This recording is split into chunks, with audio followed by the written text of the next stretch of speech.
tone setter to. Para sa kanila na, no, we still dominate this league. That's right. Kasi there were doubts, of course, with the departure of the veterans, the core of this Benil team. You know, talking about former MVP Juan Mondoñedo, Finals MVP Gail Pascual and Jade Hentapa. Lahat po yan wala na. Kaya bagong batch ito para sa Lady Blazers. It took them a while to get that consistency. But right now, you know, given all of the experiences, 14 games into the season, they are looking like a championship team again. At Basarte feeling a very important role. Yes. Ang laki ng pinunan niya kasi MVP na center. Grabe. Bihira tayong maghirang ng MVP na center. That's so true. That's how impressive Chloan was in her final year for the Lady Blazers. And speaking of impressive, Sari with another attack point. Sa opposite side naman. So now, a taller lineup on the floor. Again, this is how Coach O started the match with Martin and Nitura with De La Cruz at the front line.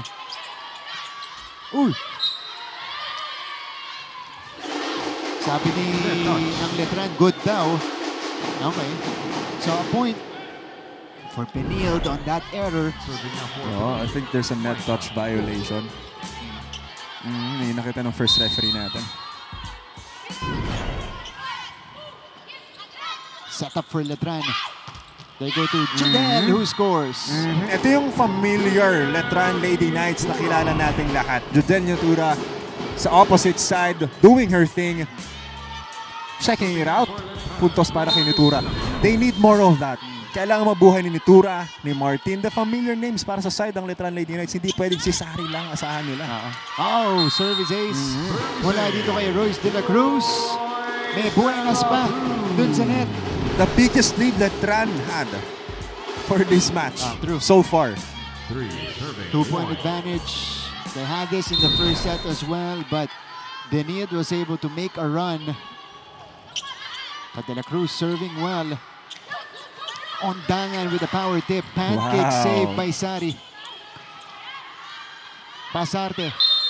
Double violation, It's a rare infraction on Chiney Basarte. Actually, so rare. Ngayon ko lang siya nakita actually nag-error pagdating sa set. Ngayon lang, first time. Double contact ang tinawag sa kanya dito. You can do that in beach volley. Yeah, but dito stricto sa indoor Estoque down the line, popped up, and it is tracked down. Brought across. Ito na, si Christy Odangan. What a dig by Estrella. Gumaganda floor defense ng Letran Lady Knights. Estoque puts an end to that rally. Yeah, that was too strong para sa blockers ng Letran Lady Knights. Napal medyo na late sa habol. Hindi niya nasara yung angle na kailangan niya isara. Kaya naman maluwag yung floor para sa spike na yon ni Estoque. Estoque. Number one spiker when it comes to efficiency. Hovering at that 35-36% range. Ito si Martin. Mikes was there. Tracked down by Basarte. Another free ball. Can Letran capitalize? Nitura breaks through. They did. Nitura powering it over. Challenging the blockers of the Lady Blazers. Spiking it over Nolasco. Wow. Naka-establish dun yung blockers ng Benilde. Ganda ng serve. Regalo para kay Martin this time. What a good serve from Nitura. That was too powerful, Marks. Ito na tayo hinahanap nilang momentum. This is the best start na nagkaroon itong Letran Lady Knights. And now they're putting pressure on the reception of Benilde. This is a much better pass. Estoque with a power push. Yes. Ito na, Basarte. Nagpapapatong na, nagpapaikot na ng kanyang mga spikers. Another patong play para sa Lady Blazers. And another power tip para kay Estoque right in the middle. Walang nagangat na second ball. Now she'll be coming from the service line. Front line for Benilde. Lieses Nolasco. Estrelier running attack. Nabasa. Wait. That was supposed to go out of Martin. Yeah.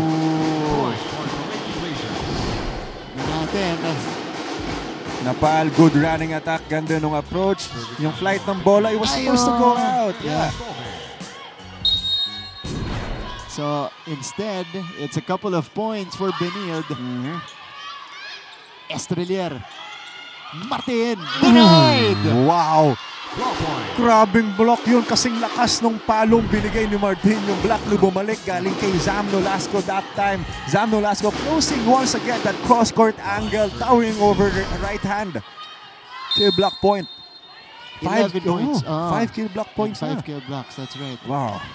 Again, she has a total of 37 blocks already Wow. in the season. Oh, Jodiel Netura playing it too soft. And we're all tied up. Masakit yun. Oo, sorry error para kay Jodiel Netura. This is now 4 unanswered points for the Lady Blazers. All tied up here, 6 apiece in the third set. Napal scores.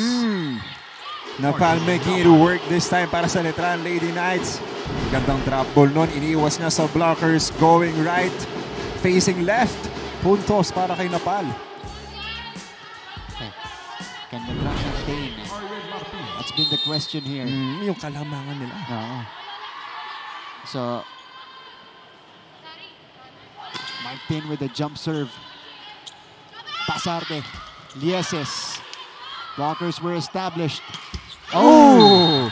Error against Estoque. Sumugal si Estoque. Medyo nilaksan niya yung break ball spike na yon that time. That was now over.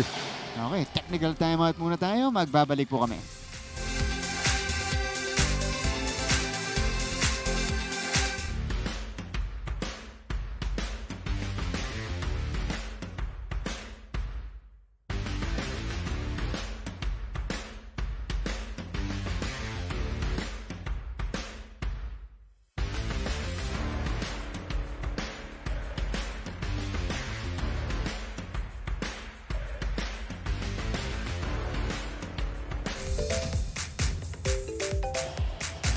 Alright, tomorrow, May 22nd, live 2:30 p.m. inside the Mall of Asia Arena, the NCAA Season 100 Cheerleading Competition will be happening.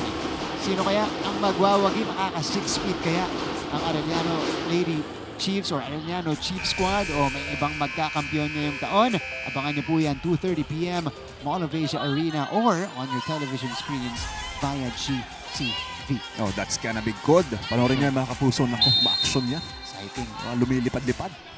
Speaking of, meron din lumilipad dito. Ay, marami rin na dito. Marami. Ito na, umiinit lalo yung laban natin.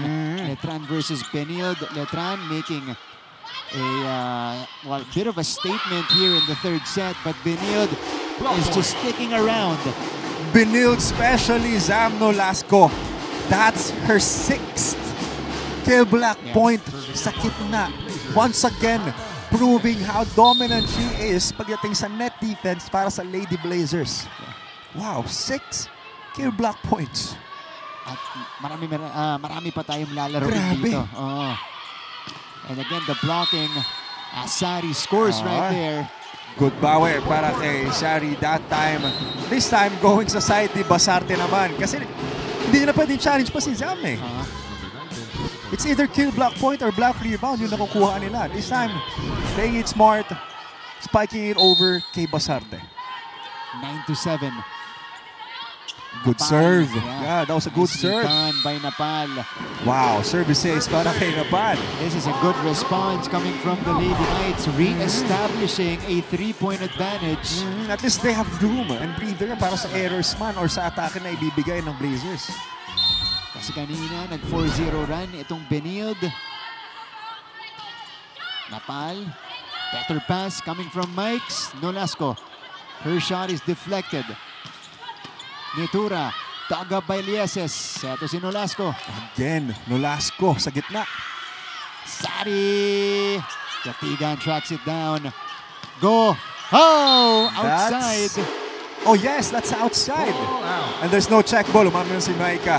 Now, 4-point lead para sa Letran Lady Knights. They need to hold on if they want to extend this match. They need to hold that lead. Tamang side out lang kapag nakapuntos ang Blazers. But then again, Blazers nakikita natin, no, kapag suma-side out, if they need a point, nakikita natin tinataas lang sa gitna kay Zam Nolasco. Speaking of, but that time, time she commits the attack error. Yeah. Wow. 5-point lead para sa Letran Lady Knights, Marks. Biggest from them so far. Again. Pag alam nyo frontline kayo, focus kayo. Ito, tao to, focus kayo sa block. Pag nasa back player kayo at nagsiserve yung kasama, saan tayo magpo-focus? Depensa. Tama yung ginawa mo, good job yon. Okay? Kailangan ko yon. Now, pag sila nagsiserve, ano unang gagawin? Ganun lang, proseso muna. Mahuhuli natin yan. Pag nasa atin ang bola, alam nyo kung saan yung malagay. Former Lady Blazers in the building. Former middle blocker, itong si Rania Musa. At former setter ni Coach Jerry Yee. Of course, Janelle Cheng. Isa dyan, si Janelle, kaka-champion lang. Oo naman. Sa professional league, di ba? Actually, both are professional players right now. Proud products alumni ng CSB Blazers. Siyempre, binabalik-balikan nila itong Benilde. Of course, they won a championship as well in season 91. Vanessa Sari with the swing. Yeah, nagpalit na din ng libero. Ito si Coach Jerry. Iba na ang pwesto pagdating sa dig. But Dorog was back in for reception. Okay, so puntahan natin ngayon for her third set report. Nandito si MG Baliday. Huwag niyong kalimutan kung saan kayo magaling. That's the advice that Coach O gave the Lady Knights during their timeouts, emphasizing that they should focus their energy by capitalizing on their strength, which is service and defense, and less mistakes this set. Dagdag pa niya, if you want to win, you have to go through the process. With that, they should not be fixated by scores, but have a winning habit. It's going to be 1 point at a time, but he encouraged them to have their very own 3 M's. Matapang, matyaga, at mataas ang kumpiyansa sa sarili. All for now from courtside. Back to you, Martin and Anjo. Thank you. Grabe yung 3 M's, no? Tapos may MJ pa. 4 M's na yun. 3 M's reported by MG. Oo nga, kasama yung MG. Oo. Grabe naman. Thank you, MG Baliday. This is Vanessa Sari off the block this time. Letran. Wow. With an 8-point lead. Grabe, Edna Pal. Ang tagal na lang stay niya sa service line. Ito pa. Error again. Mag-extend pa. Oo. 16-7. Wow. It is now a 10-1 run for Letran.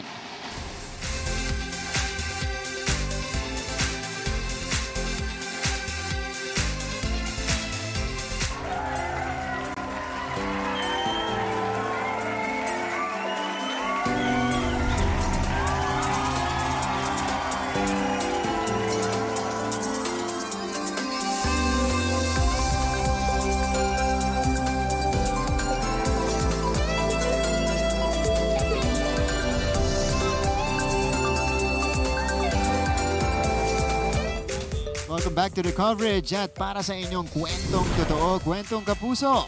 Sumali na sa U-Scoop Plus Facebook group at i-share ang inyong mga larawan at video. Maaring ma-feature ang inyong istorya sa aming newscast. Gamitin lang ang hashtag U-Scoop sa inyong mga post. Hashtag U-Scoop. And we're looking forward to your community-driven posts. Tama, baka ma-feature sa game changer. Naku, hindi sa unang hirit yan. Ma-feature. The Lady Chiefs are waiting in the wings.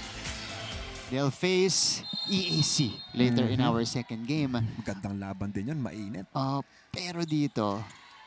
Wow, another good serve by Napal, Si Marks. Napal, ano? Kanina pa siya dun. It has been a long stay, although... Sabi ni De La Cruz, meron daw check. Yeah, there's gonna be a challenge para sa side ng Letran Lady Knights. Tingnan natin. Kumpiyansa siya. Oo, tsaka si Thriller din eh. Kumpiyansa. Ay, teka. Umamin. Challenge, Ang daming umaamin ah. Oo nga eh. So, Benilde gets the point. Middle attack. Sent back. Yeah. Hindi pwede yung ganong kalambot na drop ball. Mas lalo sa blockers ng CSB Lady Blazers. We all know the wingspan these girls has. Ang haba nung kamay ni Ondangan, hindi pwede yung ganong drop ball. That was a good read by Mike. Yeah. Kinilit niya yung kamay niya. Nakita niya. Tsaka mabagal kasi yung drop ball, so mas madali habulin. Hindi pwede ganong kalambot. That's right. Vanessa Sari! Once again, pinadaan niya ulit. sa mga kamay ni Basarte yung palo niya. More efficient at alam niya na hindi masyadong pwedeng i-challenge yung cross court dahil malalaki yung middle blockers ng CSB Lady Blazers. Her 15th point Wow! in the match. 15 points already. Yeah, very good follow-up after a 37-point game. Christy Ondangan. Ito, Benilde. Konti-konti, pumapalag dito sa third set. But quick side out this time para kay Ondangan. A running play for her. Very effective. Kanina pa to. First 2 sets. Yeah. Estrelier. Netura. Rejected. And that's another kill block for Benilde. Yung blocking nila, naging weapon talaga nila. Totoo. Tsaka this time, Micah Go making it work pagdating sa blocking sa kan. Kahit hindi siya masyado nakakapag-produce pagdating sa atake. You know, we saw it. We saw her na claiming that block. Ganda ng timing niya doon. Closing that down the line area. Netura! Binawian yung blockers. Oo, bilis ng bawi ni Tura at that time. Ni Tura, kabig, pakaliwa naman. Challenging Ondangan. Good adjustment. And now, this is good for Letran kasi naibabalik nila agad yung puntos eh. Tama, nakaka-side out sila agad. Tsaka yung momentum na-aalagaan nila. Yeah. Better reception from Dorog. Yeah. Densing rises and scores. Wow, Densing challenging the 3-man block na meron itong Letran Lady Knights. Good cut shot. Kabig, pakaliwa ang kaptanon. Ito, pumaibabaw sa right. mga blockers. Oo, ganda. Sa gitna ni De La Cruz tsaka ni Nitura. 12 to 18. Martin. Yes. Martin. Sumabit sa kamay ni Ondangan. So now, it looks like Letran has figured out how to navigate around the blocking of Benilde. True, tsaka yung dry spell, natigil na nila. They know how to bounce back right after na makapuntos itong Blazers. 19 to 12. Dorog, Basarte, Ondangan, too strong. Yeah, that's too strong. Kahit 3-man block, walang nakacheck sa palong yon mula kay Ondangan. And there's not gonna be a challenge para sa side of Blazers. Puntos para sa Letran, 5 points away. Oh wait, yeah, there's gonna be a challenge. Okay, may challenge. Tinuloy. Challenges have been rare in this match. Bihira mag-pull ng trigger yung mga coaches natin. But right now, at least for Benilde, it's necessary. Kasi dehado sila. Tama, saka icebreaker na rin. Yan. Para sa momentum na meron tong Letran. Again, you have to commend Letran in this set. Yeah. You know, bouncing back after struggling in the first 2. That's true. Tsaka nabaliktad na lang. Ito yung kalagayan na meron yung Benilde Blazers kanina. Ito yung kumpiyansang meron tong Blazers kanina. At nabaliktad na yung sitwasyon for this set. That's right. They need more of this. Kailangan ng panghawakan to para kahit bumalik man sa side ng Blazers yung momentum na meron sila ng first 2 sets, kaya na lang sabayan. Hindi lolobo yung kalamangan at side out lang yung pares na balik. So, silipin natin kung meron bang block touch. Mukhang wala. Malayo niya. Ang successful challenge para sa Blazers. So, no touch. Letran gets credited with the point here. It's back to an 8-point lead. Royce De La Cruz. May pahabol na substitution and that's gonna be Makilang para sa no. Okay. Bumunot si Coach O Flores. That's Flores. Tama. Comes in. To serve. Let's see. That's why she was inserted. That was a hard serve. Chance ball para sa Letran. Combination. Judel connects. Wow, Judel Nitura. Too powerful para sa depensa ng Blazers and too powerful para i-absorb pa ni Dorog yung palong yon, making it hard for them to get that second ball. Nitura. Ito na, nag-iinit na.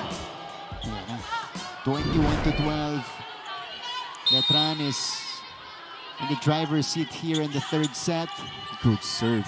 Basarte. Yes. Outside. That's outside. Oh no, nabaliktad yung sitwasyon. Marks, ganito yung Letran kanina. Nagpapile up yung errors nila. Parang hindi nila alam kung paano sa side out pupuntos. Para silang na-stun. That's right. This is a at least dito sa laban natin and how we started, uncharacteristic for Benilde. Yeah. Dancing! Tatlo yung bumantay. Good presence of mind para kay Sari. Go. Basarte. Ondangan! Once again, if they need a stop, Basarte and the Lady Blazers umaasa sa kanilang middle blockers. Tinataas lang nila. Hindi A-quick, hindi running, but atres. 13-22. So now, Benilde will make an effort to create some sort of momentum. Pero sabi ni Judel, di daw. Wow, yeah. Speaking of momentum, na kay Judel Nitura lahat ng momentum for this set. March, ang lakas ng mga spikes niya. Pinapakawalan niya ngayon. Parang making it, you know, a statement. Para kay Coach Oliver, Coach, huwag mo kayo lalabas. Ito yung kaya kong gawin. Correct. After a slow start, Yeah. she's back on track. Dancing. Wala. Martin. Torog na sa likod. Lieses. And that's out once Wow. again para kay Lieses. What's happening?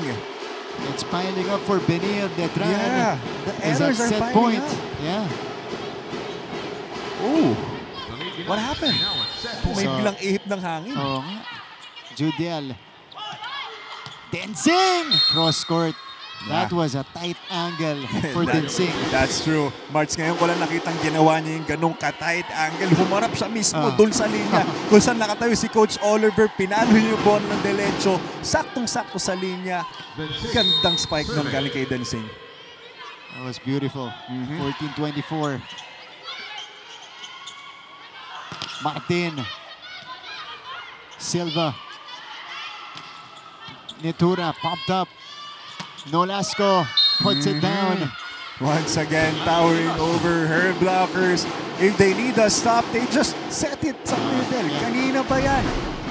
Kasi alam nila na hindi madedepensan, hindi ma-check ng blockers ang Letran Lady Knights.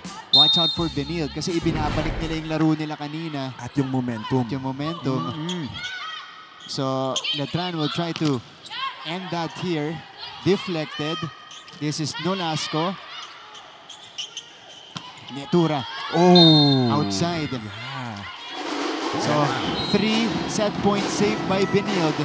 And a quick substitution para sa side naman ng Letran Lady Knights. Tumayawan Colendra. Usual doble palet for Coach Oliver. Trying to have that ender. Pero itong Benilde, this is big for them. If they don't end up winning and catching up here in the third set, they'll have that rhythm and momentum going into the fourth. Martin. Ganito rin yung story last set. Ah. Martin, di ba? That's right. Ito na, si Tumayaw Martin. Oh, again, the blockers were established. Colendra, nandun pa rin yung blockers. Si Martin ulit. Oh! Hindi na tumawid. Attack error. 4 set points saved by Lady Blazers. Another substitution para kay Coach Oliver. Gia Makilang comes in. Oh, they can't find that ender. Martin, kanina pa. So wala na si Nitura, wala rin si Martin.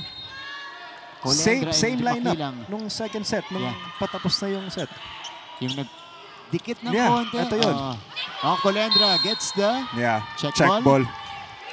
I think, They're deciding. but wait, hingi ng clarification si first referee natin. Meron daw, sabi ng linesman.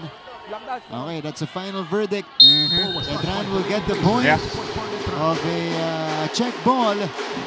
So we extend to a fourth set. Letran wins their first here, 25-17. Pagbalik natin, highlights, numbers, and set number 4.